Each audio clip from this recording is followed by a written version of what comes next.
மேற்கு வங்க மாநிலத்தில் பயணிகள் ரயில் மீது சரக்கு ரயில் மோதி விபத்துக்குள்ளானதில் 5 பேர் சம்பவ இடத்திலேயே பரிதாபமாக உயிரிழந்துள்ள சம்பவம் சோகத்தை ஏற்படுத்தியுள்ளது. மேற்கு வங்க மாநிலம் டார்ஜிலிங் மாவட்டத்தில் உள்ள நியூ ஜல்பைகுரி அருகே சிக்னலுக்காக காத்திருந்த கஞ்சன்ஜங்கா விரைவு ரயில் மீது சரக்கு ரயில் மோதி விபத்துக்குள்ளானது. இந்த மோதலால் பயணிகள் ரயிலின் கடைசி 3 பெட்டிகள் பலத்த சேதமடைந்தன.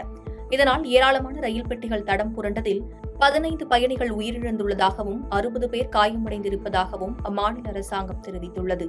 தொடர்ந்து விபத்தில் சிக்கியவர்களை மீட்கும் பணிகள் துரிதமாக நடைபெற்று வருகிறது.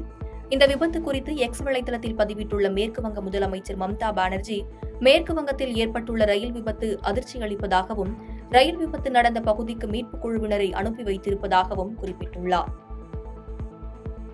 பாதகம் செய்பவரை கண்டால் நாம் பயங்கொள்ளலாகாது பாப்பா, மோதி மிதித்து விடு பாப்பா, அவர் முகத்தில் உமிழ்ந்து விடு பாப்பா. அண்மை செய்திகளை உடனுக்குடன் தெரிந்து கொள்ள இணைந்திருங்கள் இயம்நாடு தொலைக்காட்சியுடன்.